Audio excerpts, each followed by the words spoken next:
Hola hermanos, muy buenos días, que el Señor los bendiga. Damos gracias a Dios en esta preciosa mañana de día viernes 16 de septiembre, ¿verdad? Estamos aquí una vez más compartiendo la palabra de Dios. Y en esta ocasión, mis hermanos, nos toca el Salmo número 150. El Salmo número 150 y podemos apreciar, ¿verdad? La palabra del Señor. Y el devocional de hoy, hermanos, lo he titulado de la siguiente manera: lo que Dios quiere de nosotros, ¿verdad? Los podemos ver a grandes rasgos, de manera un poco más obvia, pero nos está explicando, ¿verdad? El salmista. Y vamos a leer todos los versículos, ¿verdad? Son 23.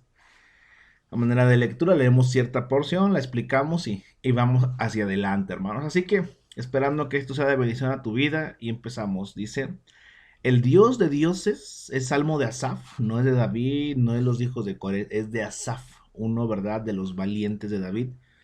Y dice: el Dios de dioses, Jehová, ha hablado y convocado la tierra, desde el nacimiento del sol hasta que se pone. O sea, o sea, toda la tierra, pues todo el mundo. Y en primer lugar, hermanos, yo te quiero compartir algo.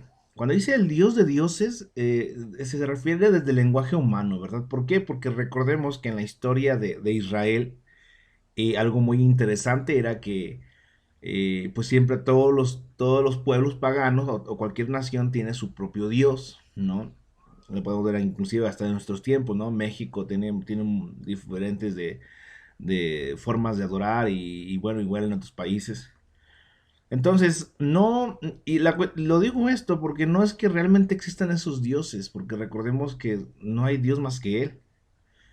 En otro pasaje de la Biblia, dice la escritura que Dios es Dios de vivos. Yo a veces, y tuve que, gracias a Dios, ya lo corregí, pero no me había dado cuenta que yo lo citaba mal y decía: Dios es un Dios de vivos. No, cuando le pongo un, estoy refiriéndome a que hay más dioses. Pero no, hermanos, Dios es el único. Y el texto dice: Dios es Dios de vivos y no de muertos. Entonces, nuestro Dios, hermanos, quiere lo mejor. El único Dios verdadero. Y le ponen Dios de dioses porque está hablando otra vez a todo el pueblo, a toda la nación. Es el tercer salmo que estamos viendo de esta manera.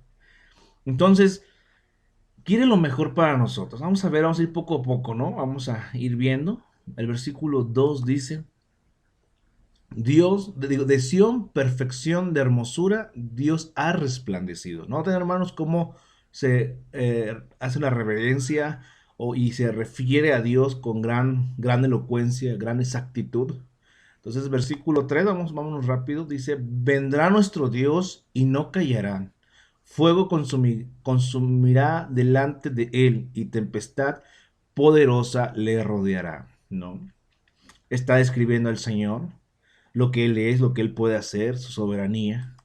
Versículo 4 dice: convocará a los cielos de arriba y a la tierra para juzgar a su pueblo. Eso viene, hermanos, eso es una cuestión eminente. El día de ayer, por la fecha, les enseñaba a los hermanos de la iglesia, les invitaba a que tenemos que vivir despiertos en la libertad con que Cristo nos hizo libres.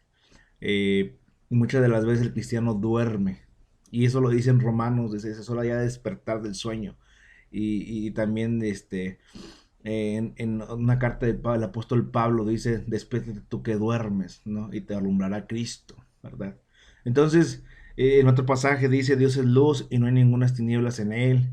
Entonces, hermanos, habrá un juicio que solamente por Cristo saldremos vencedores, y tenemos que aprender a tener esa comunión con Dios.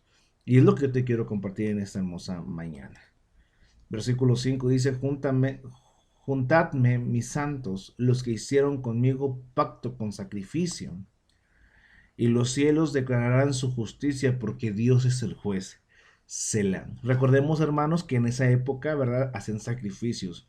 Los que tenían comunión con el Dios vivo, el único Dios verdadero, el Dios de dioses, como lo cita el salmista, nos enseña que había una comunión a través de los sacrificios, que claramente recordemos que los sacrificios apuntaban a Jesucristo, porque en Hebreos encontramos una explicación donde dice que los sacrificios de antes no quitaban, ¿verdad?, los pecados, pero ahora Cristo sí quitó los pecados de una vez y por todas. Entonces, había esa comunión, ¿verdad? Y es lo mismo, es la misma dinámica ahora, pero ahora centrados y centrados en Cristo, ya revelado, ¿verdad? Ya expresado, ¿verdad? Dios lo expresó y sus discípulos, los que les oyeron, lo confirmaron con su vida y con su testimonio. Seguimos, versículo 7 dice, oye pueblo mío y hablaré. Escucha Israel y testificaré contra ti. Yo soy Dios, el Dios tuyo. ¿Por qué? Porque recordemos que a la descendencia de Abraham, que es el pueblo de Israel, siempre tenía ese cuidado porque era su pueblo, ¿verdad? Era una referencia para proclamar su poder, su nombre a los demás, ¿no? Ahora que estaba preparándome para el día de hoy, ya tenemos un campamento, ¿verdad? En los jóvenes y preparándome para esta situación, para esta experiencia de compartir la palabra, notaba que el Señor Jesucristo tuvo la misma encomienda, ¿verdad? Que en el tiempo perfecto, en los tiempos de Dios, Él tenía que traer la palabra y manifestarla de parte de Dios tal cual la recibió y que la recibiéramos y la creyésemos. Y eso es lo que está pasando en ese versículo igual. Está escogiendo a Israel o tiene su pueblo para manifestar su nombre en esa época. Claro está que ahora los que hemos creído en Cristo también somos pueblo de Dios, ¿verdad? Somos parte, somos los gentiles que somos injertados, ¿verdad? En el pueblo de Dios. Dice, no te reprenderé por tus sacrificios ni por tus holocaustos que están continuamente delante de mí, ¿verdad? O sea, hacen las cosas bien. No tomaré de tu casa becerros ni machos cabríos de tus apriscos, porque mía es toda la bestia del bosque y los millares de animales en los collados. Conozco a todas las aves de los montes y todo lo que se mueve en los campos me pertenecen. Ojo, hermanos, qué bonito. Dios está hablando y dice, todo es mío.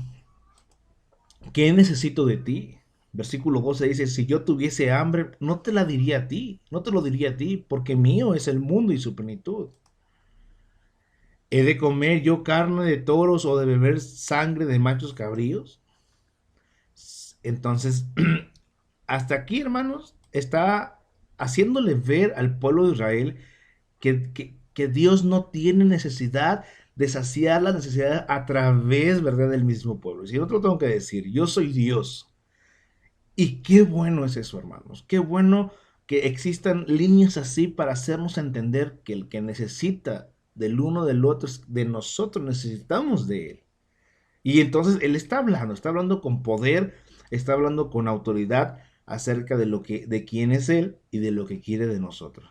Ahora sí, el texto, ¿verdad? Dice, ¿qué es lo que Dios quiere de nosotros, verdad? Dicen, no tengo por qué decirte cosas del sacrificio y todo ese tipo de cosas. Lo que yo quiero es sacrifica a Dios alabanza y paga tus votos. Vamos a ver que esa es la manera en que cierra otra vez el salmista, pero nos está diciendo, sacrifica a Dios alabanza y paga tus votos al Altísimo. ¿Qué quiere decir? Vive santamente.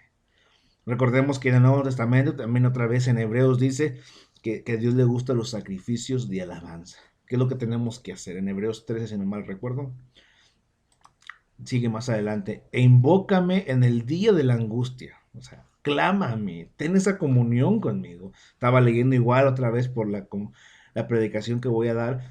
Dice el Señor Jesucristo, el Padre ha estado juntamente conmigo. Y dice, yo te daré el Espíritu Santo, les daré el Espíritu Santo, dice, y estará junto con ustedes y les mostrará la verdad o las cosas que que Él verá de nosotros, del Padre y de mí, porque somos uno. Dice, y se las hará entender porque apelan o porque expresarán y enseñarán las cosas de la verdad. ¿Por qué? Porque estamos en un mundo en donde el adversario tiene mucho control, mucho efecto y es el padre de mentiras. Él engaña, él quiere conseguir sus asuntos. Recordemos que él se rebeló contra Dios, ¿verdad? Quiso ser igual a Dios y aún quiere seguir siendo igual a Dios y le sigue vendiendo la idea al ser humano de que puede vivir una vida como se le plazca, ¿no? Entonces dice Dios, invócame en el día de la angustia, te libraré y tú me honrarás. Eso es lo que Dios quiere. Dios quiere que le adoremos, que enderezcamos nuestra vida, que la vivamos bien. Esa es la preocupación de Dios. Quiere corregirnos. Esto va más adelante también. Pero ahora lo entendemos más claro, que es a través de Jesucristo. Quiere que le invoquemos, que tengamos una comunión tremenda para librarnos de las cosas infructuosas, de las obras de las tinieblas, desecharlas y ser vestidos de Cristo. Es lo que Él quiere.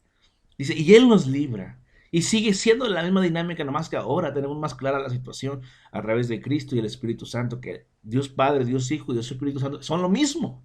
Y Él quiere eso, Dios, para nuestra vida.